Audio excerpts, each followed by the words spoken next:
আমরা সরাসরি মাঠ পর্যায়ে চলে এসেছি, স্টেভিয়ার মাঠ। এবং এই স্টেভিয়ার মাঠ পর্যায়ে যারা এটা চাষ করে নার্সারি, এই চাষির সাথে আমরা ইতিপূর্বে কথা বলেছি। স্টেভিয়া কিভাবে চাষ করা হয় সেটা আমরা এখানে চাষির মুখ থেকে শুনবো। আসসালামু আলাইকুম, আমরা ঢাকা থেকে আসছি। তো আপনি এখানে স্টেভিয়া চাষ করেন, তো আমরা আপনার নার্সারিটা ভিজিট করতে আসছি এবং এটা সম্পর্কে আমরা জানতে চাই। তার আগে জানতে চাই যে আপনার পরিচয়টা দিবেন প্লিজ। আমি একজন চাষি, এটা আমার মূল পরিচয়। জি জি। আর আমার নাম মোহাম্মদ আতাউর রহমান রেন্টু। আপনার এখানে এই যে স্টেভিয়া চাষ হচ্ছে, এটা সম্পর্কে একটু যদি বলতেন। স্টেভিয়া চাষটা নিয়ে আমি 3 বছর যাবৎ কাজ করছি এবং এগুলোর পরিচর্যা বা এটাকে টিকিয়ে রাখার জন্য আমি চেষ্টা করছি। স্টেভিয়া ভেষজ ঔষধি গাছ। এটা ডায়াবেটিস রোগীদের জন্য কতটা কার্যকর? এটা ডায়াবেটিস রোগীদের জন্য 100% কার্যকর এবং ডায়াবেটিস রোগীরা যদি এই পাতাটা নিয়মিত ব্যবহার করে, আমি মনে করি কোনো ওষুধ বা ইনসুলিনের ধারে কাছে যাওয়া লাগবে।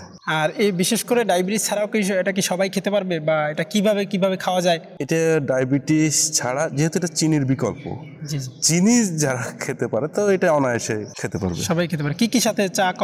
চা, কফি, আপনার সেমাই, পায়েস, এক কথায় মিষ্টান্ন জাতীয় খাবারে চিনির বিকল্প এটা ব্যবহার করা। চিনির থেকে সাধারণত কত গুণ মিষ্টি হয়ে থাকে? এটা চিনির থেকে সাধারণত 30 গুণ মিষ্টি, এবং এটা প্রক্রিয়াজাত করলে অনেক। তার মানে আমরা বলতে পারি যে স্টেভিয়াটা আসলে চিনির বিকল্প হিসেবে আমরা ব্যবহার করে থাকি। এটা বিশেষ করে খেলে আমাদের কোনো ক্ষতি নেই, এটা ন্যাচারালি একটা জিনিস। এটা খাওয়ার পরে কোনো সাইড এফেক্ট এরকম তো কিছু নাই? না, এটা খাওয়ার পরে কোনো সাইড এফেক্ট নাই, যেহেতু এটা বাংলাদেশ বিএসআরআই ইকো গবেষণা কেন্দ্র প্রায় 24 বছর ধরে এটা নিয়ে কাজ করছে। জি জি জি। তাহলে এটা নিশ্চিন্তে ব্যবহার করা যায়। আর আরেকটা সবচাইতে ব্যবহার করার জন্য আমরা স্বাচ্ছন্দ্য বোধ করতে পারি, পৃথিবীর মধ্যে জাপান হচ্ছে সর্বোচ্চ স্বাস্থ্য সচেতন একটা দেশ। সে জাপানের 40% চিনির চাহিদা স্টেভিয়ার পাতা দিয়ে কভার করা। আপনি এখানে চাষ করতেছেন কত বছর ধরে? 3 বছর। 3 বছর ধরে। সামনে আরো বড় করার প্ল্যান আছে?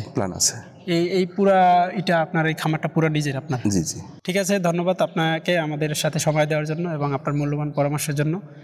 আশা করি আপনার স্বপ্ন পূরণ হবে এবং আমরা আপনার সাথে আছি, ইনশাল্লাহ থাকবো। ধন্যবাদ। আপনাকেও অনেক অনেক ধন্যবাদ। এখন চলুন আমরা একটু গাছগুলা ভিজিট করে বাগানটা দেখি। এখানে যে বাগানটা দেখতে পাচ্ছেন, এগুলা সব হচ্ছে স্টেভিয়ার গাছ এখানে চাষ করা হয়। এই চাষকৃত পাতা, এখান থেকে এই যে পাতাগুলো দেখতে পাচ্ছেন, আমার হাতে একটি পাতা, এবং এই যে আমরা এই পাতা থেকে গুঁড়োটা করেছি। তো এখানে অসংখ্য পরিমাণে জায়গায় চাষ করা হয়েছে এবং আমরা ইতিমধ্যে আমরা এই চাষির সাথে যোগাযোগ করেছি এবং তার সাথে কথা বলেছি, আপনারা দেখেছেন। তো আমরা একটু বাগানটা একটু ঘুরে দেখি, যে আমরা যদি এটা দেখি যে এটা দীর্ঘ এদিকে বাগান, পুরোটা বাগান ভরা।